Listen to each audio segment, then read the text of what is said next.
ये MySQL को download कर लो आप लोग, mysql.com। तो ऐसे एक वेबसाइट आ जाएगी, फिर डाउनलोड लिंक पे क्लिक करना है आपने। जब डाउनलोड लिंक पे क्लिक करेंगे तो ऐसे आप डाउनलोड पेज पे आ जाएंगे। इसमें लास्ट में आना है, इसमें आपने इस पे करना है MySQL कम्युनिटी GPL डाउनलोड पर। लिंक दिख रहा होगा MySQL कम्युनिटी GPL डाउनलोड, इस लिंक पर क्लिक करेंगे। फिर से बता दूं, ये डाउनलोड पेज पर आ गए। डाउनलोड पेज, जब आप डाउनलोड पेज पर आ जाएंगे तो आपको यहाँ पे आना है MySQL कम्युनिटी GPL डाउनलोड। ये दिख रहा होगा MySQL कम्युनिटी एडिशन, उसमें ये लिंक होगा MySQL कम्युनिटी GPL डाउनलोड। इस लिंक पर क्लिक करेंगे तो फिर आपका ऐसे एक पेज आएगा। अब इसमें आपको यहाँ पे क्लिक करना है, कहां पर? MySQL इंस्टॉलर फॉर विंडोज, ये वाला लिंक, दिस लिंक। तो फिर एक आपका फर्दर पेज आएगा इंस्टॉल करके, और उसमें आपने ये सेकंड वाला ऑप्शन 556.0M, इस वाले लिंक पर क्लिक करना है। ये डाउनलोड, ये जो 556 MB वाला है, इसके सामने डाउनलोड बटन पे क्लिक कर देंगे। यहाँ तक हो गया। इसके बाद आएगा यहाँ पे, देखो आपको लॉगिन साइन अप करने की जरूरत नहीं है, बस जस्ट इस लिंक पे क्लिक करना। No thanks, just start my download. जब आप इस लिंक पर क्लिक करेंगे तो ये अपना डाउनलोड कार्यक्रम क्या कर देगा, चालू कर। जब डाउनलोड हो जाएगा ना तो ऐसे एक फाइल आएगी, MySQL इंस्टॉलर। तो सबसे पहले देखो, जब तक MySQL का कोई भी वर्जन आपके सिस्टम में इंस्टॉल होगा तो आपका नया MySQL इंस्टॉल होने वाला नहीं है। तो पहले हम चेक करेंगे कि क्या हमारे सिस्टम में पहले से कोई MySQL इंस्टॉल है। तो इसका सबसे आसान तरीका है, जाइए कंट्रोल पैनल में। तो सब लोग अपना अपना कंट्रोल पैनल ओपन करो। कहां से चेक करोगे? यहाँ पे आइए, आप ये स्टार्ट में आइए और यहाँ पे टाइप कीजिए, स्टार्ट में आके आप टाइप कीजिए कंट्रोल पैनल। तो कंट्रोल पैनल क्या लिखना है आपको? स्टार्ट में आके लिख दो कंट्रोल, लिख दो, चलो बस कंट्रोल लिख दीजिए। ये जो स्टार्ट होता है इसमें टाइप करते हैं कंट्रोल। जैसे कंट्रोल लिखेंगे, जिनको मैंने इंस्टॉल करा दिया उनको करने की जरूरत नहीं है, लेकिन मैं उनके लिए करा रहा हूँ जिनका अभी इंस्टॉल नहीं, जो आज से स्टार्ट करें खास बच्चे सब लोग। कंट्रोल क्लिक करेंगे, आ जाएगा कंट्रोल पैनल, इस पर आप क्लिक करेंगे। कंट्रोल पैनल क्या होता है कि ऐसा आपका एक इंटरफेस है जिससे आप अपने एप्स को कंट्रोल कर सकते हैं। नई ऐप ऐड करना, मतलब आपकी जो एग्जिस्टिंग ऐप है वो इंस्टॉल करना है, तो हम यहाँ से करते हैं कंट्रोल पैनल पर। जो कंट्रोल पैनल पे क्लिक करोगे तो ऐसे इंटरफेस आएगा, आ रहा है सबका। उसमें कहाँ पे क्लिक करना? अनइंस्टॉल प्रोग्राम पर। कहाँ पर क्लिक करना है? Uninstall program. यहाँ तक पहुंचे बच्चों? तो यहाँ पे सारी एप्स आ रही हैं आपकी। कौन सी एप्स? जो आपके सिस्टम में इंस्टॉल है। तो अब आप क्या करेंगे, इसमें जाके सेलेक्ट करके MY कर दो, तो आपका MySQL से रिलेटेड जितनी भी फाइल होंगी वो सब आ जाएंगी। कैसे आ रहा है क्या?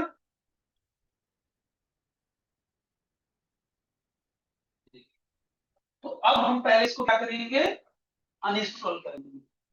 तो मैं इसलिए करा रहा हूँ कि अगर आपके पास पुराना वर्जन इंस्टॉल है तो वो अनइंस्टॉल करना पड़ेगा पहले, फिर आपका लेटेस्ट इंस्टॉल हो।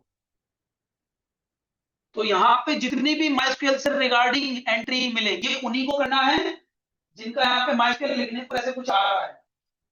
अच्छा, ये नहीं आ रहा है, इसका मतलब आपके सिस्टम में MySQL इंस्टॉल नहीं। ओके बच्चों, तो अनइंस्टॉल पे क्लिक करेंगे और यस पर क्लिक करेंगे। तो MySQL से रिगार्डिंग जितनी भी चीजें दिख रही हैं वो पहले आपको अनइंस्टॉल करनी कीजिए। ये पहले मैंने MySQL इंस्टॉल को किया, जितनी भी MySQL से रिगार्डिंग एंट्री मिल रही है उन सबको क्या कीजिए, अनइंस्टॉल। पहले आपको प्रीवियस वर्जन MySQL का कंप्लीटली अनइंस्टॉल करना पड़ेगा।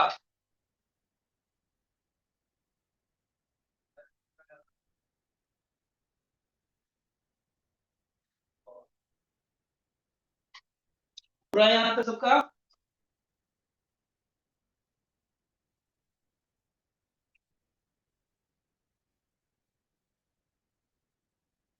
सबसे पहले आपको MySQL से रिगार्डिंग सारे एप्स यहाँ से अनइंस्टॉल करने।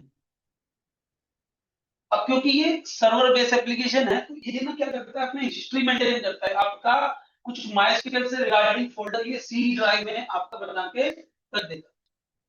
तो पहले आपको कंप्लीटली अनइंस्टॉल करना है, फिर इसकी जो हिस्ट्री से बना के जगह जगह सी ड्राइव में रखी हुई है उसको भी रिमूव करना है, तब जाके आप इसको इंस्टॉल कर पाएंगे।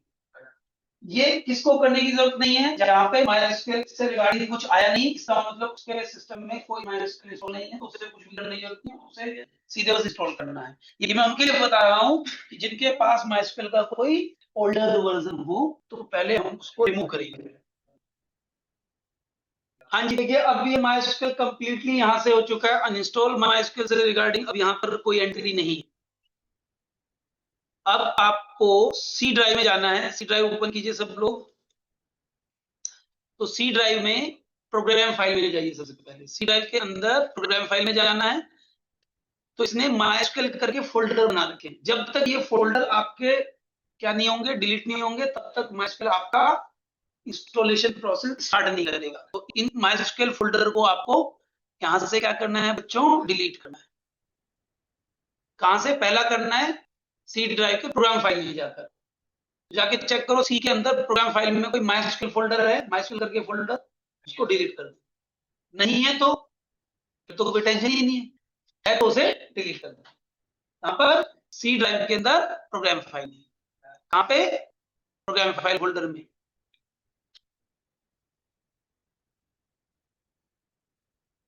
पहला सी ड्राइव से करेंगे, 3 जगह से होगा। तो पहला प्रोग्राम फाइल फोल्डर से, दूसरा program data folder. Program file से कर दिया सभी ने डिलीट। अच्छा, बट ये जो प्रोग्राम डेटा फोल्डर है ये बाय डिफॉल्ट नहीं आएगा, क्योंकि ये हिडन फोल्डर में आता है। तो इसे, इस फोल्डर को लाने के लिए पहले आपको व्यूज में जाना पड़ेगा और यहां से हिडन आइटम को चेक करना होगा, तब ये आपका प्रोग्राम डेटा करके फोल्डर आएगा सी ड्राइव के अंदर, क्योंकि ये हिडन फोल्डर में आता है। अब इस प्रोग्राम डेटा के अंदर जाना है और यहां भी एक MySQL फोल्डर दिख रहा होगा, इसे डिलीट कर देना है। पहला डिलीशन कहां से करोगे, पहला सी ड्राइव के अंदर प्रोग्राम फाइल से, दूसरा प्रोग्राम डेटा फोल्डर से। डन। नाउ ये बच्चों लास्ट एक यूजर नाम का फोल्डर बनेगा सी ड्राइव के अंदर। सी ड्राइव के यूजर फोल्डर में एक आपके कंप्यूटर नेम नाम का फोल्डर बनता है। जैसे इस कंप्यूटर का नाम है इंटेल, मान लीजिए आपके कंप्यूटर का नाम है आकाश पीसी, तो उस कंप्यूटर नेम नाम के फोल्डर में जाना है, उसके अंदर ऐप डेटा में जाना है। सबसे पहले कहा जाना है जो यूजर फोल्डर में, यूजर फोल्डर के अंदर किस नाम से फोल्डर बनेगा, कंप्यूटर नेम नाम से, आपने जो भी कंप्यूटर का नाम दिया होगा। तो जैसे इस कंप्यूटर का नाम है इंटेल, आपके कंप्यूटर का नाम कुछ हो सकता है, तो उस कंप्यूटर नेम नाम के फोल्डर में जाएंगे।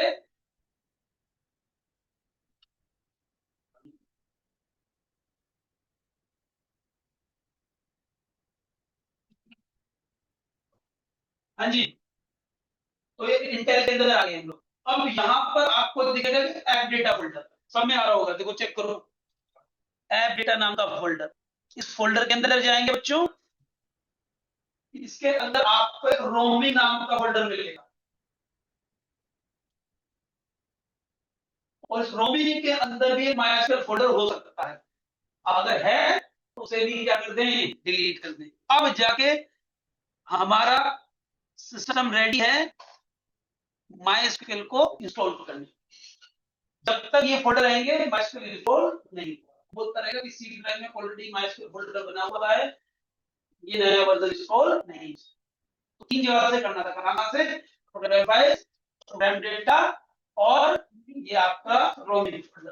रोमी फोल्डर कहां मिलेगा, यूजर के अंदर जो कंप्यूटर नेम नाम का फोल्डर है उसके अंदर ऐप डेटा के अंदर रोमी। ऐप डेटा भी किसमें आता है, ये हिडन फोल्डर में होगा। तो ये आप यहां से अगर नहीं दिख रहा है तो व्यू में जाके यहाँ पे हिडन आइटम पे चेक करो। तो अब हमारे सिस्टम से MySQL कंप्लीटली क्या हो चुका है, uninstall. Now we are ready to install MySQL। अब इंस्टॉल करने के लिए क्या करेंगे, इंस्टॉल करने के लिए हमें सेटअप विजार्ड चाहिए, जो हमने ऑलरेडी डाउनलोड कर लिया है और जो कहां आ चुका है डाउनलोड फोल्डर। तो जो डाउनलोड फोल्डर में ये आया था ना कौन सा, माई एसक्यूएल इंस्टॉलर, इस पे डबल क्लिक करें। तो बच्चों सब लोग, ये जो सेटअप आया था माई एसक्यूएल इंस्टॉलर करके, इस पे डबल क्लिक करेंगे आप।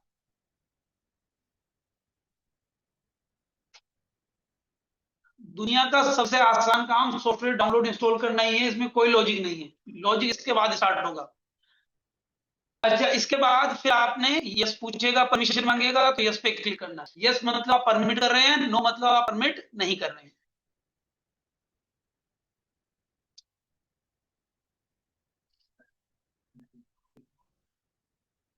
तो यस पे क्लिक करेंगे, फिर ये अपना इंस्टॉलेशन विजार्ड रेडी कर रहा है।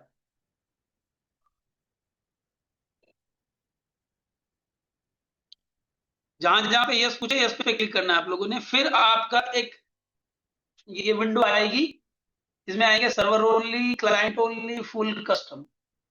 यहां तक पहुंचे सब लोग, ये विंडो आ रही है। अब इसमें कस्टम पे क्लिक करना है। इस पे क्लिक करना है कस्टम पे, क्योंकि हमें सारी चीजें नहीं चाहिए, हमें कुल मिलाकर दो चीजें चाहिए, एक माइस्क्वेल सर्वर, एक माइस्क्वेल वर्कबेंच। माइस्क्वेल वर्कबेंच इसकी तरह है। अब मैं माइस्क्वेल सर्वर और माइस्क्वेल वर्कबेंच का रिलेशन बताता हूँ पहले। जैसे आप चैट जीपीटी यूज करते होंगे, तो चैट जीपीटी इंटरफेस है, मेन जो काम करता है वो चैट जीपीटी मॉडल है। मेन इंजन जो है ना उसका, जो आपके सर्वर पे है, वो है chat GPT model. Chat GPT जो अपने फोन में यूज करते हो या लैपटॉप डेस्कटॉप पे करते हो, वो तो बस एक इंटरफेस है जिससे आप प्रॉम्प्ट लिख के देखते हो, फिर वो सर्वर के पास जाती है, वो उसे प्रोसेस करके आपको कंटेंट जनरेट करके देता है। और जीपीटी नाम से इसलिए रखा गया था, वो एक क्या करता है, जनरेट करता है। It is stand for generate prompt transformer. तो आप प्रॉम्प्ट देते हो, उसको ट्रांसफॉर्म करके वो कंटेंट जनरेट करके देते। तो ऐसे ही यहाँ पे मेन क्वेरी कौन चलाएगा, माइस्क्वेल सर्वर। अब वो क्वेरी लिखोगे कहां, माइस्क्वेल वर्कबेंच वो ग्राफिकल इंटरफेस है जिसमें आप क्वेरी लिखते हो और बटन दिए हैं, क्लिक करने पर क्वेरी चल जाती है। तो हमें कुल मिलाकर दो चीजें चाहिए, माइस्क्वेल सर्वर और माइस्क्वेल वर्कबेंच। ये सर्वर ओनली करोगे तो सिर्फ सर्वर आएगा, क्लाइंट ओनली करोगे तो वर्कबेंच आएगा, फुल करोगे सब कुछ आएगा, सब कुछ में चाहिए नहीं। इसलिए हमने कस्टम पे क्लिक किया, कस्टम पे क्लिक करके नेक्स्ट पे क्लिक कर दिया। तो फिर यहाँ पे माइस्क्वेल सर्वर पे आना, पहले प्लस पे क्लिक करना। कब तक, जब तक प्लस आता रहे। जब प्लस आना बंद हो जाए तो एक आएगा यहाँ पे माइस्क्वेल सर्वर 8 पॉइंट, ये इसको सेलेक्ट करेंगे और फिर ग्रीन बटन पे क्लिक करेंगे। ग्रीन बटन पे क्लिक करने का मतलब आप कह रहे हो मेरे सिस्टम में एक तो माइस्क्वेल सर्वर इंस्टॉल करो, या आप बता रहे हो कि माइस्क्वेल सर्वर इंस्टॉल करना है। तो हमने माइस्क्वेल सर्वर का कौन सा वर्जन करना है ये बता दिया। फिर इस पे आया एप्लीकेशन पे, कहां पे, सेकंड ऑप्शन एप्लीकेशन। एप्लीकेशन तो वर्कबेंच वाले पे जाके प्लस पे क्लिक करना, कहां पर, वर्कबेंच वाले पर। माइस्क्वेल वर्कबेंच चाहिए और कुछ नहीं चाहिए। फिर इसके प्लस पे क्लिक करें। कब तक करना है प्लस पे क्लिक, जब तक प्लस आता रहे। जब आना बंद हो जाए तो उसको सिलेक्ट कर लें जिसपे प्लस नहीं है और ग्रीन बटन पर क्लिक कर दें। तो आपने बोला कि मुझे दो चीज इंस्टॉल कर दो सिस्टम में, क्या, एक सर्वर और एक वर्कबेंच। फिर इनेबल सेलेक्ट द फीचर पे चेक कर देना और नेक्स्ट बटन पर क्लिक कर देना। तीन ही बटन आएंगे, नेक्स्ट, एग्जीक्यूट, फिनिश। इसके अलावा कोई बटन नहीं आना। तो नेक्स्ट आएगा, नेक्स्ट करें, एग्जीक्यूट आएगा, एग्जीक्यूट में, फिनिश आएगा उसके। यहाँ पे कौन सा आ रहा है बच्चों, नेक्स्ट आ रहा है, नेक्स्ट पे क्लिक करना है। अब क्या आ रहा है, एग्जीक्यूट, एग्जीक्यूट पे क्लिक करें। अब एग्जीक्यूट में क्या करेगा, आपका माइस्क्वेल सर्वर इंस्टॉल करना स्टार्ट करो। तो पहले सर्वर कर रहा है, फिर ये करेगा वर्कबेंच। सर्वर कंप्लीट हो चुका है और अब दूसरा कौन इंस्टॉल हो रहा है, वर्कबेंच। ऐसे आ रहा है बच्चों, हो रहा है ना, हो रहा है बच्चों। तो ये स्टेटस बता रहा है हमारा, एक सर्वर हो चुका है इंस्टॉल और अपना ये वर्कबेंच 74% हो चुका है। 86 पे थोड़ा पॉज लेगा, 86% पे जाके थोड़ा पॉज लेगा, तो उसमें बिल्कुल परेशानी नहीं होना है, वेट करना है पेशेंटली। ऐसे नहीं गुस्से में आके अपना लैपटॉप फोड़ दिया, ये सब नहीं करना है, ठीक है। It will take some time. तो MySQL सर्वर हमारा बेसिकली सर्वर ऐप है और MySQL वर्कबेंच क्लाइंट है। ये क्लाइंट सर्वर आर्किटेक्चर सुना है आप लोगों ने, पहले मुझे बताइए, क्योंकि ये क्लाइंट MySQL जो आपका ऐप है ना, ये क्लाइंट सर्वर आर्किटेक्चर पे काम करता है। तो क्लाइंट सर्वर आर्किटेक्चर क्या होता है बच्चों? चलो इसके बारे में बताता हूँ थोड़ा सा, किधर डालेंगे इसको होता है। देखो, आप नेटफ्लिक्स अपने फोन में यूज करते हो, आपका जो फोन है ना वो क्लाइंट है किसी, वो बस रिक्वेस्ट रेस्पॉन्स के लिए होता है कि आपको कौन सी मूवी देखनी है। आप आइकन पे क्लिक करते हो तो आप एक रिक्वेस्ट भेजते हो सर्वर मेन, आपका नेटफ्लिक्स आ रहा है नेटफ्लिक्स सर्वर पे, वो मेन लॉजिक है जो डेटाबेस से आपकी मूवी का डेटा निकाल के लाता है, फिर उसे स्ट्रीम की फॉर्म पे आपके फोन पे भेजेगा। तो क्लाइंट ऐप कौन सी हो गई? जिससे आप सर्वर को रिक्वेस्ट कर सको और रेस्पॉन्स को गैदर करके शो कर सको। तो मेन काम कौन करता है? सर्वर। सर्वर नाम क्यों पड़ा उसका? वही सर्व कर रहा है, वो चीज लेके आ रहा है जो आपको चाहिए। और क्लाइंट वो ऐप हो गई जिसे आप रिक्वेस्ट रेस्पॉन्स करोगे। तो यहां भी दो चीजें हो रही, तो वो क्लाइंट ऐप है अपनी वर्कबेंच, और सर्वर है, सर्वर ऐप है MySQL सर्वर। अब जब ये कंप्लीट हो जाएगा, वैसे लेके आएगा कंप्लीट कंप्लीट, जब कंप्लीट लिखा है तो नेक्स्ट पे क्लिक कर दे। कर दिया, हो गया कंप्लीट सबका। नहीं हुआ तो वेट करना, और जब हो जाए तो नेक्स्ट पे क्लिक कर देना है, फिर नेक्स्ट करना है, जब जब नेक्स्ट आता रहे। कोई सेटिंग में चेंज नहीं करना है, just click on next. Next, अब यहां पे मांगेगा पासवर्ड। तो वैसे तो आप पासवर्ड कुछ भी रख सकते हो, बट मैं आपको रिकमेंड करूंगा ये वाला, कि अगर भूल गए तो मैं आपको याद दिला दूंगा। जैसे आप आजाद भारत के आजाद नागरिक हैं, you can give any password whatever you want, तो ये रख दो, तो आप भूल गए तो मैं आपको याद दिला दूंगा। ये मैं रखने वाला हूँ आपका, यही आप भी रख लें। ठीक है बच्चों, चलो तो लेट्स डू इट देन।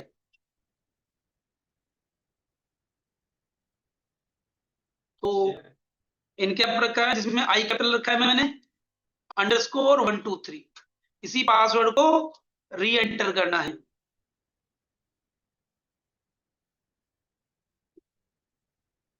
अब ये ऐसे दिखाया छोटा पासवर्ड, लेट से आप एडमिन रख रहे हो तो वीक बताएगा, तो वो अभी आप अपने उसके लिए लर्न करने के लिए कर रहे हैं, तो आप छोटा या बड़ा कुछ भी रख सकते हो।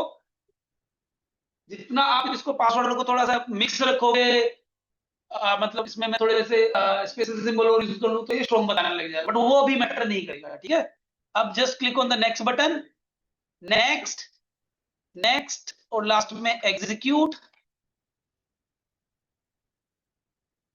तो now we are reaching towards the completion of installation. अब ये इंस्टॉलेशन कंप्लीट होने वाला है। अब अगर मैं कस्टम नहीं करता ना, जो सारा करता तो बहुत टाइम लेता है इंस्टॉलर में, क्योंकि वो सारी चीजें ऐड करता है जिनकी हमें जरूरत ही नहीं थी।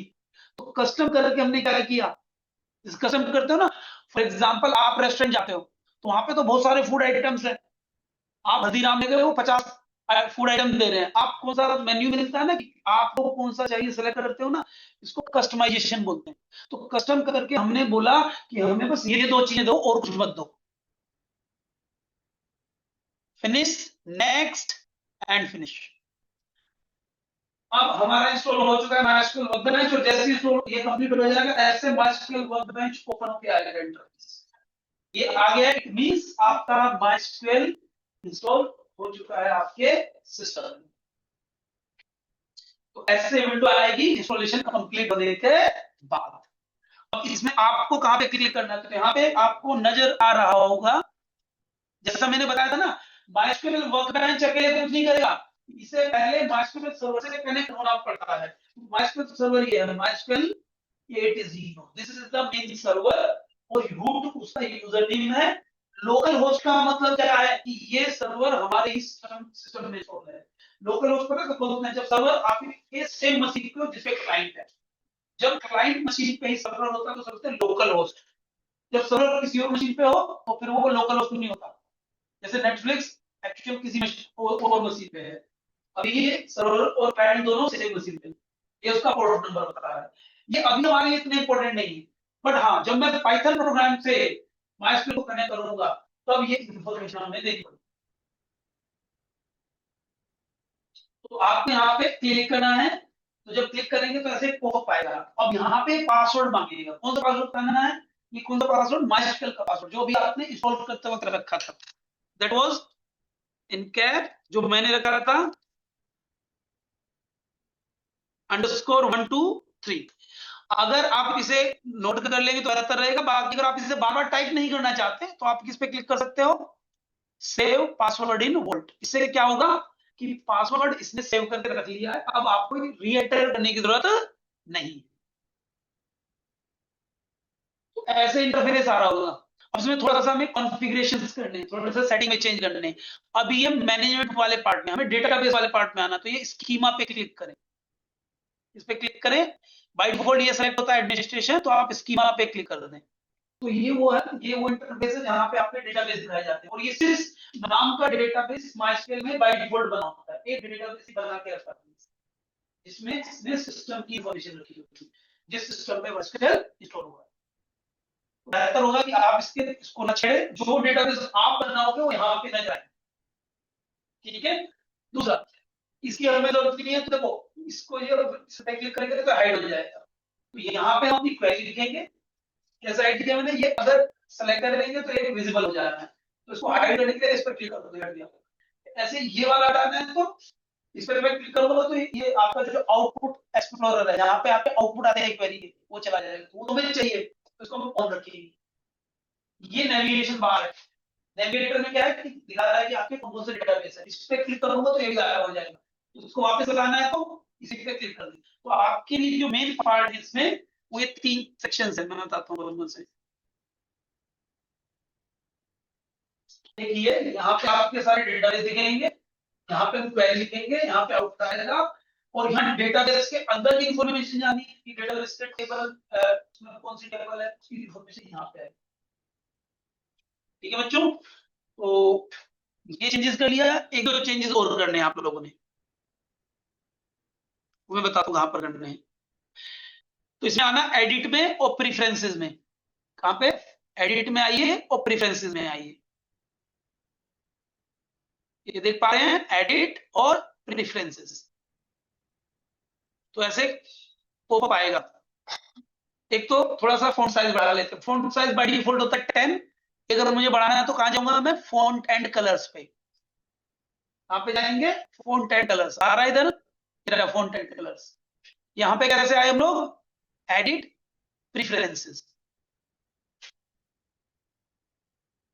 फिर इसमें आ जाना फॉन्ट एंड कलर पे। तो बाय डिफॉल्ट 10 होता है, मैं इसको 16 कर दे रहा हूँ।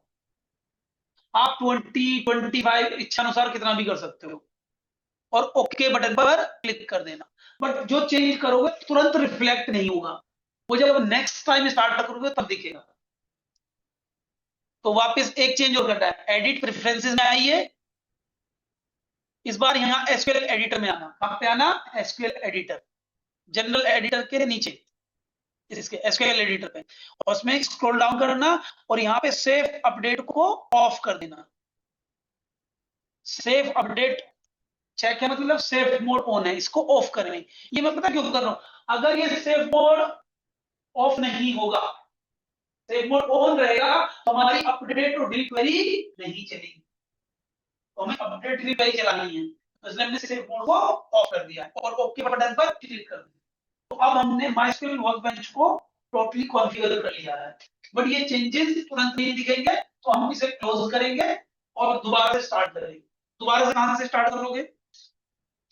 तो आप यहाँ पे आओ और लिखो माई एसक्यूएल। तो माइस्क्यूएल लिखते ही आ जाएगा माइस्क्यूएल वर्कबेंच। माइस्क्यूएल लिखते ही माइस्क्यूएल वर्कबेंच आ रहा है, मतलब आपका माइस्क्यूएल वर्कबेंच इंस्टॉल है। अभी बार बार इतना ना ढूंढना पड़े, तो इसके लिए क्या करना है? राइट क्लिक करके पिन टू टास्क बार कर देना। इससे क्या हो जाएगा? आपका टास्क बार पे आइकन बन जाएगा आपका वर्कबेंच का।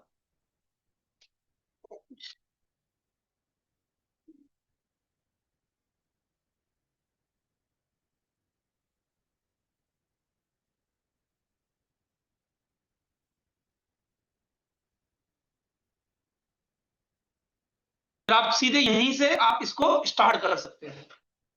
अब क्योंकि पासवर्ड मैंने सेव कर दिया था तो ऑटोमेटिकली ये कनेक्ट हो जाएगा। तो यहां तक क्लियर सबको? अब जो भी क्वेरी लिखनी है यहाँ पे आप प्रैक्टिस कर सकते हो। जैसे मैं एक क्वेरी लिख के दिखाता हूँ आप लोगों को, क्रिएट डेटाबेस क्या कंपनी, एग्जीक्यूट करने के लिए इस पे क्लिक करते हैं। अभी तो खैर एक ही क्वेरी तो अभी इसको भी कर सकते हो, बट ध्यान रखना ये सारी क्वेरी चलाते जितनी भी लिखी है आपने, ऑल को चलाएगा, ऑल के लिए, सिंगल के लिए। तो देखो ये आगे ग्रीन सिंबल आ रहा है, और जब रिफ्रेश करोगे तो ये आपका देखो क्या बन गया, डेटाबेस। यूज और डेटाबेस का नाम, दैट इज कंपनी। जब यूज कमांड चलाई मैंने तो इसने इस डेटाबेस को सेलेक्ट कर लिया। समझ में आ रहा है बच्चों? अब डिलीट करना है तो कौन सी कमांड बताई थी, ड्रॉप डेटाबेस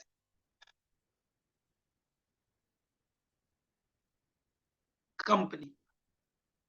ड्रॉप करेंगे तो ये वापस से डिलीट हो जाएगा।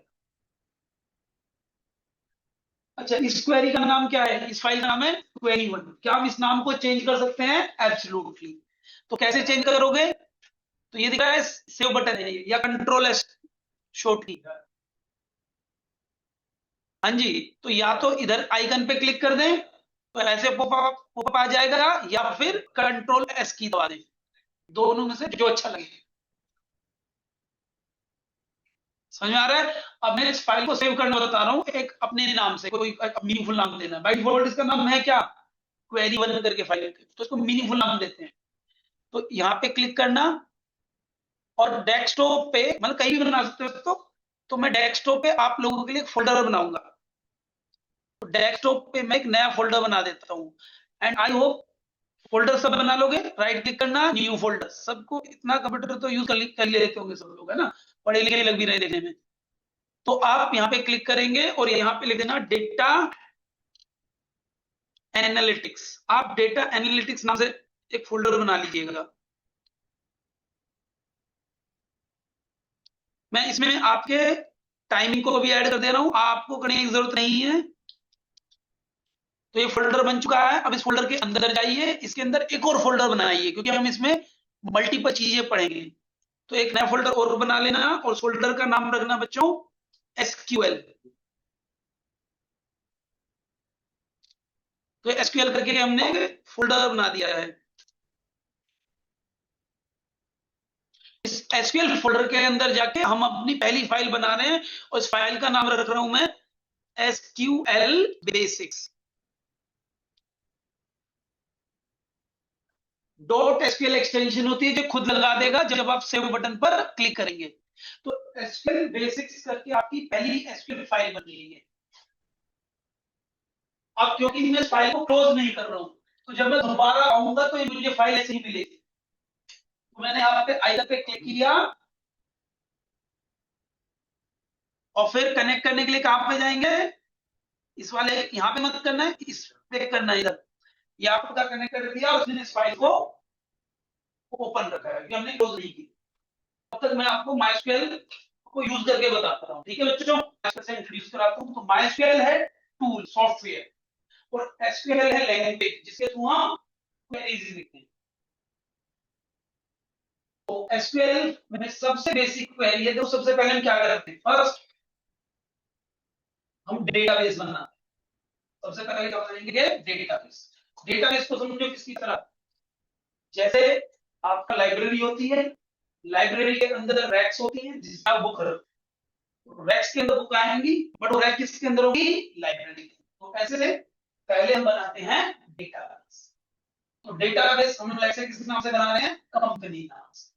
कंपनी नाम का हम डेटाबेस बना रहे हैं। तो डेटाबेस कैसे डिसाइड करोगे, ये डेटाबेस का नाम हो गया कंपनी। कोई कंपनी का डेटा रखना है तो कंपनी, अगर मुझे स्कूल का डेटा रखना होता तो मैं स्कूल रखता। बट डेटा टेबल के अंदर आता है। अब डेटाबेस में डेटा नहीं आएगा, डेटाबेस तो कंटेनर है जो टेबल को कंटेन करता है, इसमें एक टेबल भी आ सकती है, इससे ज्यादा भी आ सकती है। और ऐसे डेटाबेस ऐसे डेटाबेसेस जो डेटा को टेबल की फॉर्म में रखते हैं, क्या कहलाते हैं? Relational database. क्या कहलाएंगे बच्चों? Relational database. तो हम इसके अंदर टेबल बनाएंगे। तो कंपनी के अंदर क्या होंगे? एम्प्लॉइज। तो एम्प्लॉइज के नाम से हम टेबल बना लेंगे। पहले मैं डायग्रामेटिकली बता रहा हूँ। तो एम्प्लॉइज नाम की हम टेबल बनाएंगे बच्चों। अब इस टेबल में, और टेबल आपने जीवन में आज तक जरूर कभी ना कभी बनाई थी पेपर पे। तो इस टेबल में हम एम्प्लॉय की 3 चीजें रखेंगे। एक एम्प्लॉय की आईडी, एम्प्लॉय का नाम, और एम्प्लॉय की सैलरी। और दुनिया भर की बहुत सारी चीजें हो सकती है, but for the time being मैं थोड़ी शॉर्ट टेबल कर रहा हूँ। तो आईडी नंबर होगा, इसलिए इसका टाइप हम रखेंगे इंट। तो जैसे हम यूज करते हैं ना रियल टाइम में, कैसा डेटा होता है? नंबर होता है, न्यूमेरिक होता है। दो टाइप होता है, न्यूमेरिक और नॉन न्यूमेरिक। न्यूमेरिक मतलब नंबर, नंबर में भी दो टाइप होते हैं, होल नंबर और पॉइंट वाले नंबर। होल नंबर का डेटा टाइप होता है मैस्क्यूएल में इंट। जैसे आईडी एक होल नंबर होगा 1 2 3, तो इसके लिए हम क्या करेंगे? Int data. तो जो नाम होगा वो कैरेक्टर्स में होगा। तो कैरेक्टर के लिए दो आपके मेनली 3 होते हैं, कैर, वैर और टेक्स्ट। ये डेटा टाइप होगा। कैर वैर कैर आपको बताना पड़ता है, जैसे मैं बताऊंगा 30 कैरेक्टर करनी, वैर कैर में बताऊंगी। बस इन दोनों में डिफरेंस क्या है? कैर वैर कैर में, कैर में 30 ले दिया मैंने, तो 30 स्पेस लेके बैठ जाएगा, और मैक्सिमम 30 कर सकता है। पहले तो 30 से ज्यादा नहीं करेगा। अब चाहे आपके नाम में 15 कैरेक्टर हो, वो 15 को कैरेक्टर आपके नाम के शो करेगा, और बाकी भी स्पेस ऐड कर देगा। मतलब वो 30 के 30 कैरेक्टर के स्पेस लेके बैठ जाएगा। ये डेटा नहीं भी है तो उसमें स्पेस डाल के ऐड कर देगा। वही बैकर में क्या होता है कि मैक्सिमम 30 कैरेक्टर करेगा, बट एक्चुअल स्पेस कितना लेगा? जितना आपकी डेटा में कैरेक्टर है। मतलब किसी स्टूडेंट के नाम में या किसी एम्प्लॉय के नाम में 15 कैरेक्टर है, तो 30 स्पेस नहीं है, उसने 15 ही है। जिसके नाम में 20 कैरेक्टर नहीं है, उसमें 20 स्पेस दिया। तो variable character, variable for variable character की मैक्सिमम साइज 30 है, बट वेरी करेगा किसके हिसाब से? एक्चुअल कैरेक्टर के हिसाब से। एक्चुअल स्पेस कितना लेगा? जितने नाम में कैरेक्टर है। फिर टेक्स्ट, टेक्स्ट होता है बड़े डेटा के लिए। तो कोई बैक है या कैर जो है 255 तक कैरेक्टर शो कर सकते हैं। तो 255 या उससे कम है तो कैर या वैर कैर करेगी। तो कैर बहुत रेयरली होगा, क्योंकि कैर में क्या हो रहा है? एक्स्ट्रा स्पेस लेके बैठ रहा है, तो ज्यादातर वैर कैर यूज होता है। पहले कैर लेके आया था रिज्यूम को इम्प्रूव करने के लिए, कौन सा डेटा के लिए आए? वैर कैर लिए। टैक्स होता है बड़े डेटा के लिए। अगर 255 से ज्यादा कैरेक्टर हो गए, जैसे मैं मान लीजिए किसी प्रोडक्ट की डिस्क्रिप्शन स्टोर कर रहा हूँ जो ज्यादा कैरेक्टर में होगी, तो उसके लिए क्या दे दिया गया? टैक्स दे दिया गया। और टैक्स में साइज होता है जो कि वो अपने हिसाब से टैक्स के हिसाब से ले लेगा। तो स्मॉल कैरेक्टर्स के लिए वैर और बिग कैरेक्टर्स के लिए बिग टैक्स के लिए टैक्स। फिर बूल यूज करेंगे ट्रू फॉल्स के लिए, इंट होल नंबर के लिए, फ्लोट पॉइंट नंबर के लिए, डेट है तो डेट टाइम, टाइम है तो टाइम, और एक डेट टाइम। ये हो गए आपके क्या? माइस्क्यूएल के डेटा टाइप जो हम यूज करेंगे। जो कब बताने होंगे? हम टेबल पे क्लिक करेंगे। तो नेम होगा ऐसे आपका कैरेक्टर नेम। तो इसका टाइप हम क्या रखेंगे? वैल्यू। सैलरी नंबर पॉइंट में आ सकती है, जैसे मैं इंक्रीमेंट कर रहा हूं तो पॉइंट में आ सकती है, इसलिए इसका टाइप मैं लूंगा फ्लोट, इसका लूंगा ब्रैकेट, और 30 कैरेक्टर में हो जाएगा फुल नेम। 30 कम लग रहा है साउथ इंडियन नेम में, तो 50 100 ऐसे ले लेना, और इसके लिए 8 हो जाएगा। अब ये तो मैंने पेपर पे बताया, ठीक है। अब इसी को माइस्क्यूएल से कराने के लिए कैसे करेंगे? तो उसमें क्वेरी लिखी जाती है। ये एक एक चीज के लिए डेटाबेस बनाना है, तो उसके लिए हमें इंस्ट्रक्शन लिखने पड़ेंगे। तो वो लैंग्वेज जिसका यूज करके हम अपने माइस्क्यूएल को इंस्ट्रक्शन देंगे, वो लैंग्वेज है एसक्यूएल। और माइस्क्यूएल वो टूल है जिससे ये लैंग्वेज एग्जीक्यूट होगी। माइस्क्यूएल तो सॉफ्टवेयर हो गया जो उस एसक्यूएल क्वेरी को एग्जीक्यूट करने का एनवायरनमेंट प्रोवाइड कर रहा है। तो चलो अब इसको क्वेरी में कैसे लिखेंगे बताता हूं।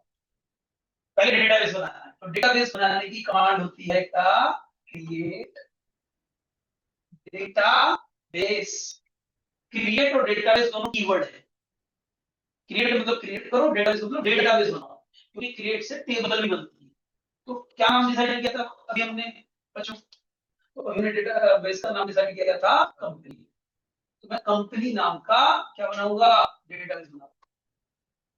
सेमीकोलन हम तब लगाएंगे जब एक फाइल में एक से ज्यादा क्वेरी लिखोगे तो उनको सेपरेट कौन करेगा? सेमीकोलन। अगर सेमीकोलन नहीं लगाओ तो आपको क्वेरी को चलाने के पहले सेलेक्ट करना पड़ेगा। तो अगर क्वेरी बिना सेलेक्ट किए चलानी है तो आपको सेपरेट करने के लिए क्या लगाना होगा, सेल। तो इस लाइन पे क्या होगा, इस लाइन में कि एग्जीक्यूट होने पर ये एक आपका डेटाबेस बना देगा, किस नाम से, कंपनी नाम से। इसने क्या किया, डेटाबेस बनाया। And database is nothing more than a container for table. अब हमें टेबल बनानी, तो टेबल बनाने की कमांड, बट टेबल जब बनाओगे तो उसको ये भी बताना पड़ेगा कौन से डेटाबेस में बनानी है। अब डेटाबेस तो बहुत सारे हो गए, तो कौन से डेटाबेस बनाना है, तो उसके लिए डेटाबेस सेलेक्ट करना पड़ता है, और सेलेक्ट करने की कमांड होती है यूज डेटाबेस।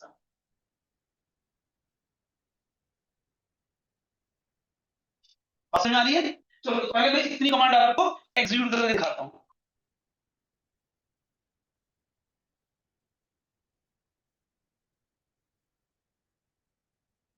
अब ये कमांड लिखोगे तो कहां पे है आप, तो ये एक फाइल देता है।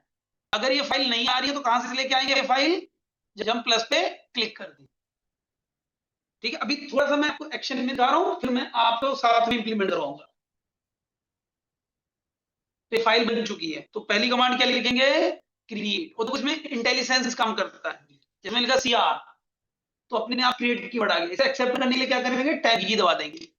फिर डेटाबेस कीवर्ड, डेटाबेस किस नाम से बनाना है, कंपनी नाम से। अब मेरा कंपनी नाम का डेटाबेस बना हुआ है, तो अगर मुझे डिलीट करना है, तो अगर मैं दोबारा अच्छा बनाऊंगा तो क्या होगा, एरर दे देगा, क्योंकि एक नाम के दो डेटाबेस नहीं बन सकते। तो ये क्वेरी एरर कब देगी, जब वो डेटाबेस पहले से बना हुआ है और हम उसे क्रिएट करें। अब यहाँ पे दो बटन है, देख रहे हैं, ये हम तब करते हैं जब मुझे मल्टीपल क्वेरी, सारी क्वेरी चलवानी है, एक से ज्यादा क्वेरी चलवानी है तो हम ये फर्स्ट वाला यूज करेंगे, सिंगल क्वेरी चलानी है तो ये सेकंड दिया गया है। ये किया मैंने, तो यहाँ पे देखो क्या होगा, एक एरर आएगा। अभी सब लोग पहले एक्सपीरियंस देख लो एसक्यूएल काम कैसे करती है, ठीक है बच्चों। डाउनलोड पे लगा देना सो दैट डाउनलोड हो जाए, फिर मैं आपका लास्ट में इंस्टॉल करवा दूंगा। बट उससे पहले थोड़ा सा एसक्यूएल को एक्शन में देखने के लिए, तो ये लैंग्वेज जिसके थ्रू हम अपने माइस्क्यूएल को कमांड दे रहे हैं, बोल रहे हैं एसक्यूएल। तो जब मैंने खोला तो उसने क्या दिया, एरर दिया, कैन नॉट क्रिएट डेटाबेस, क्योंकि ये कंपनी नाम का डेटाबेस पहले से बना हुआ है और ये डेटाबेस का आइकन है। डेटाबेस को माइस्क्यूएल में स्कीमा भी नहीं होती, क्या बोलते हैं, स्कीम। ये बात समझ आ रही है सबको? तो क्या करें, तो डेटाबेस को जैसे बना सकते हैं तो डिलीट भी कर सकते हैं। डिलीट करने की कमांड होती है ड्रॉप डेटाबेस और डेटाबेस का नाम। तो जब मैं ये वाली कमांड चलाऊंगा तो डेटाबेस चला गया, तो यहां से डेटाबेस डिलीट हो चुका है, सी डेटाबेस हैज बीन डिलीटेड। अब यहाँ पे कोई डेटाबेस नहीं है, तो इससे बना दो। तो जो मैंने क्वेरी चलाई, अब इसने डेटाबेस क्रिएट कर दिया, बट अभी दिख नहीं रहा है। तो मैं रिफ्रेश पे क्लिक करूंगा और मेरा डेटाबेस दिखना स्टार्ट होगा। यस और नो? तो ऐसे डेटाबेस बन चुका है, बट अभी इस डेटाबेस के अंदर कोई टेबल नहीं है। तो अगर मैं इसके अंदर जाऊंगा पहले, और डेटाबेस कुछ भी करने के लिए मुझे इसे सेलेक्ट करना पड़ेगा, और सेलेक्ट करने की कमांड क्या बताई थी मेरे बच्चों, यूज कमांड, यूज डेटाबेस का नाम। तो डेटाबेस का नाम हमने क्या दिया था, कंपनी। तो ये कमांड क्या करेगी, अब इतने सारे डेटाबेस हैं, अब इसमें से किस पे काम करना है, ये यूज कमांड बताएगा। तो जब मैंने यूज किया ना, तो इसने फटाक से कंपनी वाले डेटाबेस को क्या कर लिया है, सेलेक्ट कर लिया। तो क्रिएट डेटाबेस तो डेटाबेस बनाता है, यूज कमांड बताता है किस डेटाबेस पे काम करना है। जब तक हम यूज कमांड नहीं चलाएंगे उसको नहीं मालूम पड़ेगा कि मुझे किस डेटाबेस पे काम। इतना समझ में आया सबको? अब इसमें हमें टेबल बनाना है, तो टेबल बनाने की भी कमांड होती है, क्या होती है, क्रिएट टेबल, टेबल का नाम, तो क्या नाम डिसाइड किया था हमने, एम्प्लॉइज। अब उसकी इंफॉर्मेशन कहां देंगे, राउंड ब्रैकेट में। तो हमें 3 कॉलम बनानी थी, कौन कौन सी, आईडी, इसका टाइप रखेंगे इंट, और data type varchar, sorry ID int, फिर नेम, इसके बाद कॉलम बनानी सेपरेट करने के लिए घुमाएगा, फिर name, data type varchar. Var character भी कर सकते हो, उसी का शॉर्ट फॉर्म वेर कैर है, और यहां हमने दिया 30। तो जितनी आप कॉलम बनाते जाओगे उतना ही सेपरेट करने के लिए कॉमा लगता जाएगा। फिर हमने ले लिया सैलरी, सैलरी के लिए फ्लोट डेटा टाइप, फिर क्वेरी को एंड करने के लिए सेमीकोलन, एग्जीक्यूट करने के लिए शॉर्ट की है, सिंगल क्वेरी के लिए कंट्रोल एंटर दबाएंगे, क्वेरी देखो एग्जीक्यूट हो गई है। और जब जब क्वेरी सक्सेसफुली चलेगी यहाँ पे क्या आएगा, ग्रीन से, तो इसने एक टेबल बना दी है, बट वो टेबल अभी दिखेगी जब मैं इधर रिफ्रेश करूंगा तो देखो यहाँ टेबल के सामने एरो बन के आ गया है और इधर एम्प्लॉयज टेबल दे दी। इसकी इंफॉर्मेशन कब दिखाएगा, जब मैं इस टेबल पे सेलेक्ट करूंगा, मैं सेलेक्ट किया तो उसकी इंफॉर्मेशन आ गई, एम्प्लॉय टेबल है, ठीक है बच्चों, एम्प्लॉय टेबल है और उसमें ये कॉलम बनी है। तो मैं आपको सेक्शन बता दूं कौन से सेक्शन से हमारे लिए इंपॉर्टेंट है। ये जो सेक्शन है यहाँ पे डेटाबेस की इंफॉर्मेशन आ रहा है, यहाँ डेटाबेस के अंदर टेबल की इंफॉर्मेशन है, यहाँ पे क्वेरी लिखेंगे और यहाँ पे उनके एरर्स और सक्सेस मैसेज आएंगे। सैलरी में भी ले सकते हैं डेटा में, अगर डेसिमल में ना हो। हाँ बिल्कुल ले सकते हैं, बट जब हम इंक्रीमेंट करते हैं ना वो पॉइंट में आ सकती है, जिस वैल्यू के चांसेस पॉइंट में आने के तो हम फ्लोट ले, फ्लोट नहीं लोगे तो बस वो नंबर करेगा पॉइंट वाली वैल्यू को छोड़, तो फ्लोट भी तो लेंगे ना, जैसे प्राइस स्टोर कर दे रहे हैं इस टाइप से। तो मैंने कोशिश देखो अभी मैं क्या करो अलग टाइप यूज करना एक मिनट रख लिया, ठीक है, तो इस तरीके से टेबल बन चुकी है, टेबल की इंफॉर्मेशन ना दिख गई, यहाँ तभी दिखेगी जब टेबल बनी। ओके, अब इस टेबल के अंदर का डेटा देखना है, तो एसक्यूएल क्या होगी, ये लैंग्वेज जिसके थ्रू हम सारी क्वेरी लिखेंगे। तो क्रिएट कीवर्ड के साथ आपको यहाँ डेटाबेस लिखना है, टेबल का, इसलिए क्रिएट डेटाबेस बना रहा है, क्रिएट टेबल बना रहा है, क्रिएट टेबल बनानी है, क्रिएट डेटाबेस। ओके, जैसे आप डेटाबेस बना के डिलीट कर सकते हो, ऐसे टेबल को बना के भी डिलीट कर सकते हो। तो मान लीजिए कल कोई टेबल आपको डिलीट करनी है, तो उसकी कमांड क्या है, उसकी कमांड है बच्चों ड्रॉप टेबल और टेबल का नाम।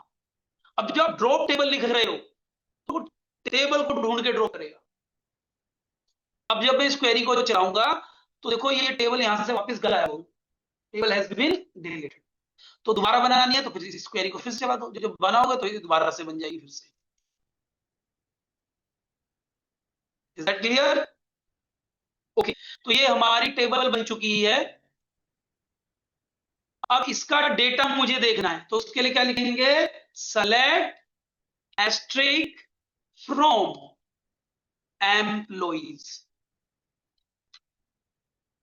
एस्ट्रिक का मतलब यहाँ पे क्या है प्यारे बच्चों, एस्ट्रिक का मतलब ऑल कॉलम्स, सारी कॉलम का डेटा लेके आना है एम्प्लॉइज टेबल से।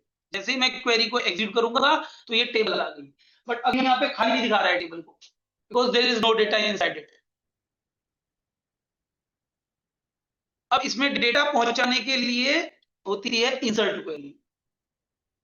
क्रिएट टेबल क्वेरी का काम है टेबल बनाना, ड्रॉप टेबल क्वेरी का काम है टेबल को डिलीट करना, टेबल से डेटा देखने के लिए कौन सी क्वेरी होती है, सेलेक्ट क्वेरी।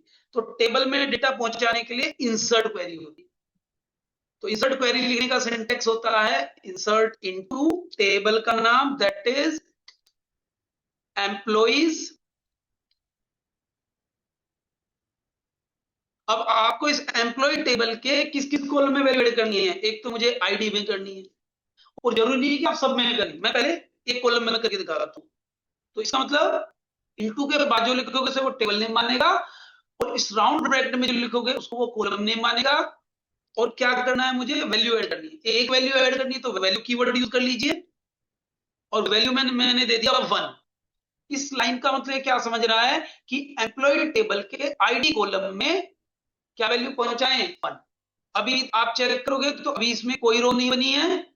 अब जब मैं इस इंसर्ट क्वेरी को चलाऊंगा यहाँ पर और फिर सेलेक्ट क्वेरी को एग्जीक्यूट करूंगा तो यहाँ पर एक रो बन चुकी है और आईडी कॉलम में क्या वैल्यू आ चुकी है, बाकी में नल आ रहा है क्योंकि बाकी कॉलम की वैल्यू हमने ऐड नहीं की। तो जिस कॉलम की वैल्यू नहीं दोगे उसमें मैच के क्या करता है, नल डाल देता है। नल का मतलब ये खाली, और ये वो होता है जब आप कभी किसी भी ऐप में रजिस्टर करते हो ना, तो आपने देखा होगा कि आपसे क्या मांगा जाता है, फोन नंबर, आपका first name last name phone number या पासवर्ड मांग लिया आपसे, क्या मांग लिया, यूजर नेम लग लिया आपसे, ठीक है, यूजर नेम ले लिया, यूजर नेम नहीं लेके तो हो सकता है आपसे first name last name email ID password ये चार्ट दे दी, बाकी आपका और कोई डिटेल नहीं दी जा रही। तो टेबल में क्या होता है कि जो आपने चार वैल्यू ली उन चार कॉलम में तो वैल्यू चली जाएगी, बाकी आपका प्रोफाइल पिक्चर बाकी जो डेटा होता है सिटी है ना, जेंडर एज, इसमें वो नल डाल देता है और वो वैल्यू बाद में अपडेट क्वेरी के थ्रू मॉडिफाई की। समझ आ रहा है? तो ऐसे ही जिन कॉलम की वैल्यू हम नहीं डालेंगे उसमें माइस्क्यूएल अपनी तरफ से क्या डालेगा बच्चों, नल डालेंगे। अगर टेबल डिलीट हो चुकी है और हम इसमें इंसर्ट कर रहे हैं तो इंसर्ट क्वेरी यहीं पे एरर दे देगी। ओके, चलो अब एक से ज्यादा वैल्यू कैसे ऐड करेंगे कॉलम में, तो उसके लिए इंसर्ट इनटू अगेन वही टेबल का नाम दैट इज एम्प्लॉइज। इस बार हम दो कॉलम में ऐड करेंगे और क्योंकि हम नाम बता रहे हैं तो हम ऑर्डर चेंज भी कर सकते हैं। मैं कह रहा हूं पहले नेम में ऐड करो फिर आईडी में ऐड करो। तो ऐसा नहीं है कि आपको उसी ऑर्डर में नाम बताना है जिस ऑर्डर में टेबल में कॉलम बनी, आप इस ऑर्डर को अपने हिसाब से चेंज कर सकते हैं। मैंने क्या बोला, नेम को आईडी, तो इसका मतलब क्या समझेगा कि नेम कॉलम में ऐड करना है और आईडी में करना है। और जब आप सेलेक्टेड कॉलम में वैल्यू भेजोगे, सब में नहीं भेज रहे हो, तो आपको कॉलम के नाम बताना क्या हो जाता है, मैंडेटरी। तो एक से ज्यादा वैल्यू भेज रहे हो तो उस केस में वैल्यूज कीवर्ड यूज कर ले, बाकी वैल्यू भी काम करेगा। तो दोनों का काम करते हैं MySQL में, वैल्यू कीवर्ड भी और वैल्यू भी, बट फिर भी मैं आपको रिकमेंड करूंगा वैल्यूज कीवर्ड को। क्यों? क्योंकि वैल्यूज स्टैंडर्ड में आता है। मतलब स्टैंडर्ड का मतलब क्या है कि ये कीवर्ड आपको हर डेटाबेस में मिलेगा। अभी आप MySQL यूज कर रहे हो, कल को अगर आप MySQL के बजाय या MS SQL या Oracle या PostgreSQL यूज करते हो तो वहां पर आपको वैल्यूज कीवर्ड मिलेगा, वैल्यू नहीं मिलेगा। वैल्यू लोकल कीवर्ड है, मतलब MySQL के अंदर काम करेगा, उसके बाद काम नहीं करेगा। ये नॉन स्टैंडर्ड में आता है, मतलब जब तक MySQL में क्वेरी चला रहे हो तब तक आप वैल्यू यूज करो या वैल्यू यूज करो, कोई फर्क नहीं पड़ेगा। बट अगर आप क्वेरी MySQL के बाहर सोच रहे हो कि मैं कभी कहीं और ले जाके किसी और डेटाबेस पे चलाऊं तो भी चल जाए, तो फिर value keyword is not recommended. Is that clear? तो अब हम यहाँ पे वैल्यू ऐड कर रहे हैं। जब भी हम कैरेक्टर वैल्यू ऐड करेंगे, टेक्स्ट डेटा ऐड करेंगे, तो उसके लिए हम सिंगल कोट या डबल कोट लगाएंगे। क्यों ऐसा? देखो बाय डिफॉल्ट वर्ड ना कॉलम नेम माने जाते हैं मैसेज में, जैसे हमने नेम लिखा है और मैंने सिंगल कोट डबल कोट नहीं लिखा, तो ये से पता क्या मानेगा, कॉलम का नाम।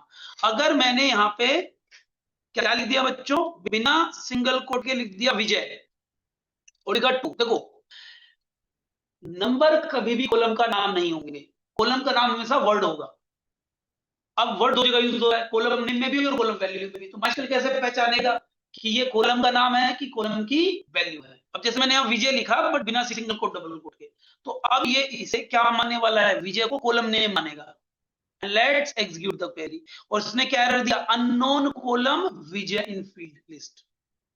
तो वर्ड बाय डिफॉल्ट MySQL के अंदर कॉलम नेम की तरह ट्रीट होते हैं। अगर मुझे उस वर्ड को कॉलम वैल्यू बनाना है तो मुझे उसे आइदर डबल कोट में या फिर सिंगल कोट में रैप करना पड़ेगा। अब ये वैल्यू है कॉलम। तो जब भी हम नॉन न्यूमेरिक डेटा देंगे तो उसे वैल्यू बनाने के लिए उसे सिंगल कोट या डबल कोट में रैप करना पड़ता है। अब मैंने इसको रैप कर दिया, अब ये वैल्यू जा चुकी है और सेलेक्ट क्वेरी चलाकर देखोगे तो अब 2 रो इंसर्ट हो गई। देखो कितनी रो इंसर्ट हुई, 2। अब ये मैप कैसे करा रहा है, अब इसने क्वेरी को कैसे समझा MySQL ने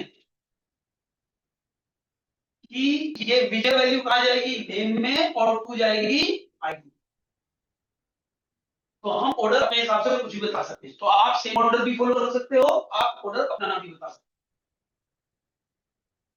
अच्छा, अगर आप सारी कॉलम में डेटा पहुंचा रहे हो तो आप कॉलम का नाम फिर बताना जरूरी है, आप छोड़ भी सकते हो। मतलब अगर मुझे तीनों में वैल्यू पहुंचानी है तो मैं इसलिए दूंगा क्या, इंसर्ट इनटू एम्प्लॉइज वैल्यूज।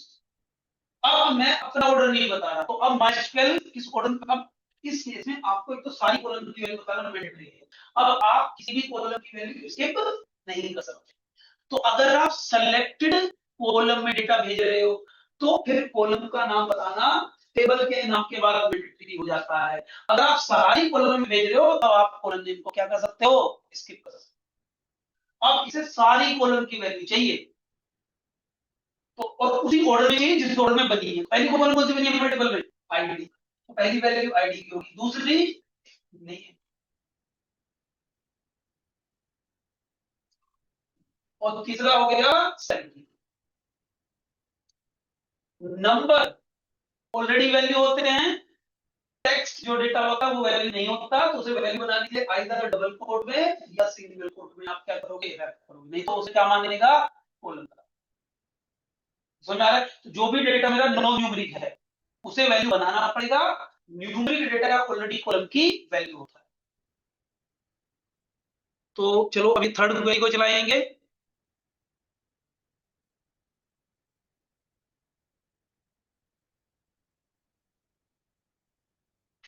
तो इंसर्ट इनटू टेबल का नाम, और सारे में कर रहे हैं तो हम यहाँ पे ड्रॉप कर दे रहे हैं, तो ये हम इस बार वैल्यूज कीवर्ड यूज करेंगे। तो 3 हो गया आईडी, ये हो गई वैल्यू, और ये हो गई सैलरी। इस बार तीनों कॉलम की वैल्यू भेज रहे हैं आप। और अब जब आप सेलेक्ट क्वेरी चलाएंगे तो आपके 3 रो बन के आ गई है। देखिए इस थर्ड रो में आपने क्योंकि तीनों वैल्यू भेजी थी, तो इसमें क्या गया, इसने पहली वैल्यू कहां भेजी, आईडी कॉलम में, महिमा गुप्ता नेम कॉलम में, और 52,500 सैलरी कॉलम में। अच्छा, अगर हमने भी डेटा टाइप सही बताई, जैसा डेटा टाइप था कॉलम का वैसी वैल्यू भेजी, इसलिए चल गया। अगर मैं गलत टाइप की वैल्यू भेजता तो ये एरर दे देता। जैसे यहाँ पे अगर आपका भेजते स्ट्रिंग भेजने लग जाते तो वो एरर दे देते। तो एरर कब आएंगे, जैसे मैंने इंसर्ट कीजिए, क्या लिख दिया, इंसर्ट्स। देखो जब आप अपनी मर्जी से कुछ भी लिखोगे, तो you have an error in, और ये सिंटैक्स एरर। सिंटैक्स एरर क्या होता है कि आपने लिखा ही गलत। अगर आपको एक क्वेरी से, ये तो एक क्वेरी से एक रो इंसर्ट हो रही है, अगर मुझे एक क्वेरी से एक से ज्यादा रो इंसर्ट करनी है तो उसका सिंटैक्स क्या होता है, तो ऐसे लिखेंगे इंसर्ट इनटू। अब क्योंकि इंसर्ट क्वेरी थोड़ी बड़ी होगी तो मैं इसको ऐसे लाइन बाय लाइन भी लिख सकते हैं। क्वेरी को एक लाइन में लिखो, एक से ज्यादा लाइन में लिखें, इससे कोई फर्क नहीं पड़ता। और अच्छा, बेहतर होता है कि चाहे आप एक कॉलम की वैल्यू ऐड कर रहे हैं या एक सब की भेज रहे हो, आप नाम बताएं, क्योंकि कल को कॉलम घटेगी बढ़ेगी तो फिर उसके केस में आपकी क्वेरी काम नहीं करेगी। मान लीजिए अभी हमने क्या ले रखा है, आईडी नेम सैलरी रखा है, कल को मैंने इसमें पोस्ट और डिपार्टमेंट भी ऐड कर दिया, बट क्योंकि मैंने यहाँ नाम नहीं बताया है तो अब से सबकी वैल्यू चाहिए। आपने क्वेरी में क्या लिखा था, आपने तो 3 वैल्यू भेजी थी, अब 2 वैल्यू मिसिंग है तो क्वेरी ब्रेक कर जाएगी, मतलब एरर देगी। बट अगर मैं नाम बताऊंगा, मैं कह रहा हूं कि मैं आईडी की वैल्यू भेज रहा हूं, नेम की भेज रहा हूं और सैलरी कॉलम की वैल्यू भेज रहा हूं, तो अगर कल को आपकी कॉलम बढ़ भी गई तो ये क्वेरी ब्रेक नहीं करेगी एटलीस्ट। तो इसलिए बेटर रिकमेंडेड होता है कि आप चाहे एक कॉलम वैल्यू भेजो या सब में भेजो, कॉलम के नाम बताओ, बाकी आप नाम छोड़ सकते हो। हमने नाम छोड़ के बताया था, इस बार नाम बता दी तीनों के। और क्योंकि एक से ज्यादा वैल्यू भेज रहा हूं तो वैल्यूज कीवर्ड। अब मुझे एक से ज्यादा रिकॉर्ड इंसर्ट करने हैं तो ऐसे राउंड ब्रैकेट में जितने इंसर्ट करने हैं उनकी वैल्यू बता दूंगा। अगर एक रो इंसर्ट कर रहे हो तो राउंड ब्रैकेट और यहाँ पे सेमीकोलन आ जाएगा। एक से ज्यादा रो इंसर्ट कर रहे हो तो राउंड ब्रैकेट में वैल्यू बताएंगे और कोमा लगेगा, कोमा मतलब नेक्स्ट रो। तो चलो मैं आपको एड्रेस दिखाता हूँ, 4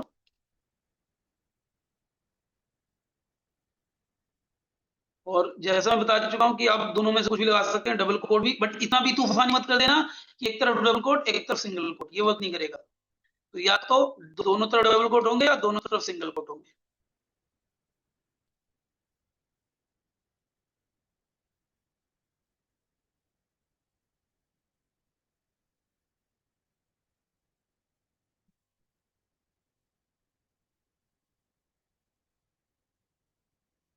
अब जब मैं इस क्वेरी को एग्जीक्यूट करूं तो इस बार 2 रो इंसर्ट होंगी, 2 रो अफेक्टेड।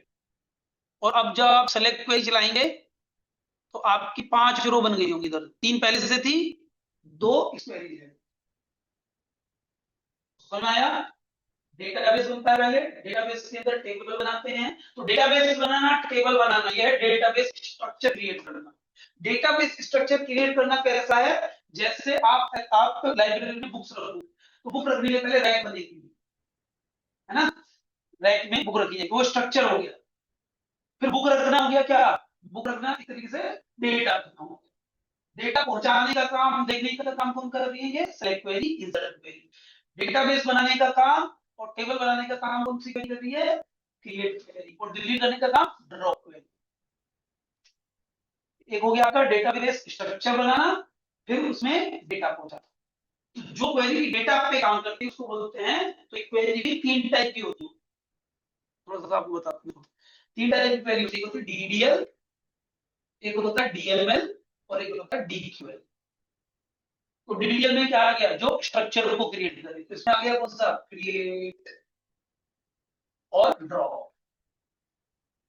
क्रिएट में फर्दर दो हो गए, कौन से, database, table.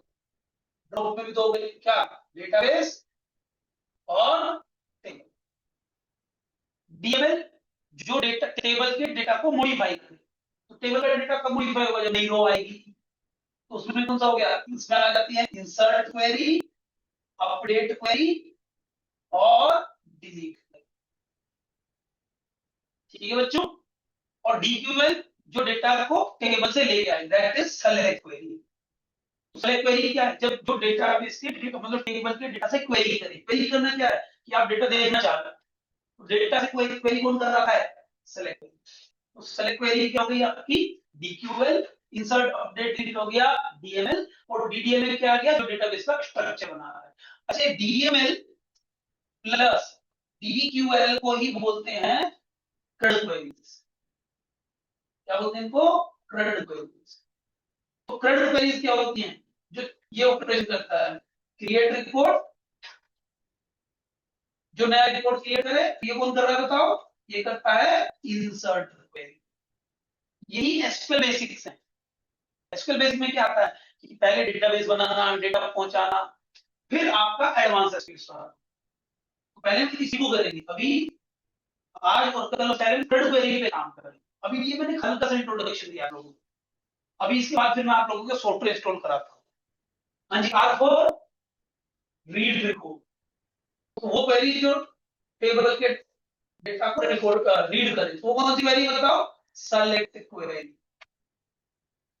You for update record, वो क्वेरी जो डेटा रिकॉर्ड को अपडेट करे, वो कौन सी होती है बताओ, अपडेट क्वेरी। और D stand for delete record, तो डिलीट रिकॉर्ड में क्या आता है बच्चों, डिलीट क्वेरी। तो पहले हम ये सारी क्वेरी को मास्टर करेंगे। पहले हम डेटाबेस बनाना, डेटाबेस को ड्रॉ भी करना पड़ सकता है, डेटाबेस को टेबल बनाना, टेबल को ड्रॉ भी करना पड़ सकता है। तो जो स्ट्रक्चर पे काम करे वो है डीडीएल, और जो डेटा के टेबल के डेटा को मैनिपुलेट करे, मॉडिफाई करे, वो है डीएमएल, और जो टेबल के डेटा को लाकर दिखाए वो है डी। समझ में आ रहा है, चलो यहां तक क्लियर हो गया। इसमें मैं आपको एक अपडेट क्वेरी चला के दिखाता हूं, जैसे से मुझे किसको अपडेट करना है, ठीक है। और इसको फिर हम दोबारा प्रैक्टिस भी करेंगे, जब मैं आपको सॉफ्टवेयर को इंस्टॉल करा दूंगा, तो एक अनदर एग्जांपल से इन सारी क्वेरीज को फिर से प्रैक्टिस करेंगे। हाँ जी, तो मुझे इस वाले में अपडेट करना है, विजय, जहां आईडी आपकी 2 है, इसकी सैलरी एड करनी है। तो इसके लिए कौन सी क्वेरी होती है बच्चों, अपडेट क्वेरी। तो अपडेट क्वेरी को लिखने का सिंटैक्स, अपडेट कीवर्ड, टेबल का नाम दैट इज एम्प्लॉइज। तो अपडेट एम्प्लॉइज क्या बता रहा है, कि एम्प्लॉय टेबल में अपडेट करना है। और सेट कीवर्ड होता है असाइन करने के लिए। तो सेट किस कॉलम में असाइन करना है बच्चों, सैलरी में। सैलरी इक्वल टू, लेट से हमें देना है इसको 51,250।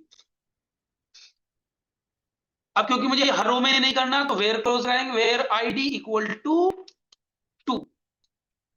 तो जिस रो में इसे आईडी 2 मिलेगी, उसमें सैलरी क्या हो जाएगी, 51,250।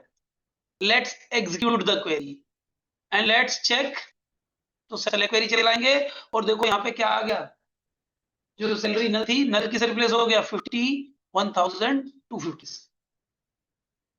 तो अपडेट क्वेरी का काम क्या हुआ, डेटा जो डेटा एग्जिस्ट कर रहा है पहले से उसको मॉडिफाई करना। अब मुझे इसी टेबल में दो वैल्यू मॉडिफाई करनी है। वन आईडी जिस रो में आईडी 1 है उसकी नेम की वैल्यू भी अपडेट करनी है और सैलरी की। तो अपडेट से हम सिंगल कॉलम की वैल्यू भी अपडेट कर सकते हैं और मल्टीपल कॉलम की भी। तो अगर मुझे एक रो में करना है तो कैसे करेंगे, अपडेट एम्प्लॉइज, फिर सेट कीवर्ड, एक तो मुझे नेम भी असाइन करना है इस बार, तो name equal to let's say Vijay Verma, coma, इसके बाद भी कोई कॉलम है तो सेपरेट करने के लिए क्या होता है, कोमा। जैसे आप कॉलम के लिए कोमा लगा रहे थे तो ये कोमा होता है नेक्स्ट कॉलम। तो पहले आप कॉलम का नाम बताएंगे, किसमें करना है, सैलरी में। सैलरी हमने कर दिया 53,750। वेयर, अच्छा वेयर नहीं लगाएंगे तो हर रो में अपडेट कर देगा, where ID equal to 1। Execute किया क्वेरी तो फिर सेलेक्ट क्वेरी चलाई तो देखो फर्स्ट रो में भी डेटा आ गया है। तो ये अपडेट क्वेरी होती है बच्चों, जब आप प्रोफाइल पिक्चर अपडेट करते हो ना, बिहाइंड द सीन वहां पे अपडेट क्वेरी लगी होती है। हर यूजर को आपके कोई भी जो ऐप है, चाहे वो नेटफ्लिक्स हो, चाहे वो आपका इंस्टाग्राम हो, चाहे यूट्यूब हो, हर यूजर को एक यूनिक आईडी दी होती है। आप जब भी रजिस्टर करते हो, अकाउंट बनाते हो, तो आपको एक आईडी मिलती है। उस आईडी से वो क्या करता है, आपकी रो तक पहुंचता है और आपकी प्रोफाइल पिक्चर में प्रीवियस प्रोफाइल पिक्चर को नई प्रोफाइल पिक्चर से रिप्लेस करते हैं। तो बिहाइंड द सीन जितना भी हम आज काम कर रहे हैं रियल में, वो सारी ऐप जो भी डेटा पे काम कर रही है वो सब एसक्यूएल यूज कर रही है। यूट्यूब वीडियो का इंफॉर्मेशन भी डेटाबेस में स्टोर है। आप इंस्टाग्राम यूज करते हो वो भी तो डेटा ही है ना, तो सारा डेटा डेटाबेस में है और ऐप वो डेटाबेस से डेटा फैच करके आपको दिखा रहा है। और फैच करने और पहुंचाने दोनों काम को करने के लिए क्या लगता है, एसक्यूएल। एसक्यूएल हर जगह है। आप एसक्यूएल से सीख रहे डेटा एनालिसिस के लिए, तो आपके लिए सबसे ज्यादा वैल्यू होगी, आपके लिए होगा। आपको एक तो डेटा टेबल बनाना होगा, तो स्ट्रक्चर बनाना सबसे ज्यादा जो यूज होगी सेलेक्ट वैल्यू होगी। डेटा से डेटा निकाल के उस पे डेटा से इंसाइट निकाल के लाने के लिए यूज होती है आपकी सेलेक्ट क्वेरी। फिर क्योंकि आपको कल को नया डेटा भी बनाना पड़ सकता है, तो अपडेट क्वेरी चेंज करने के लिए और नई कॉलम ऐड करने के लिए ऑल्टर क्वेरी। तो ऐसा डेटा लिस्ट हम जो सबसे ज्यादा यूज करेंगे, 80% क्वेरी यूज होगी, वो होगी alter queries, update delete queries और सेलेक्ट क्वेरी। इंसर्ट कभी कभी करना पड़ेगा क्योंकि कभी आपको डेटा बल्क में ऐड नहीं करना है, डेटा आपको फाइल में मिलेगा, तो फाइल से डेटा निकाल के डेटाबेस में टेबल बनाना आना चाहिए, फिर उस पर डेटा उस डेटा से क्वेरी करना आना चाहिए। अब क्वेरी करने के लिए एक टेबल में तो सिंपल सेलेक्ट क्वेरी से काम हो जाता है, but actual data multiple table में होगा, तो उसके लिए ज्वाइनिंग, फिर उस डेटा पे ग्रुप बना के कैलकुलेशन करने के लिए ग्रुप बाय, तो ये सारे कॉन्सेप्ट आते हैं। उसमें सबसे पहला स्टेप है ये एसक्यूएल बेसिक्स।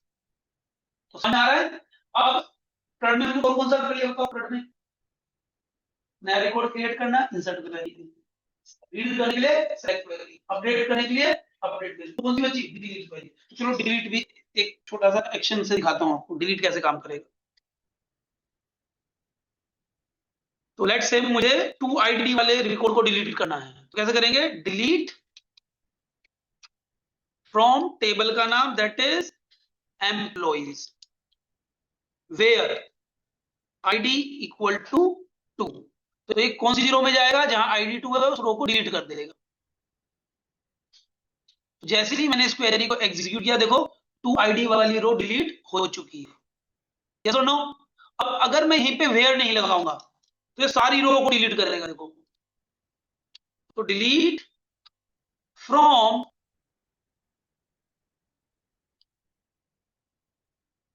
एम्प्लॉइज, वेयर नहीं लगाया मैंने, तो अब मैं जब क्वेरी चलाऊंगा तो एक बार में सारी की सारी रो डिलीट हो गई।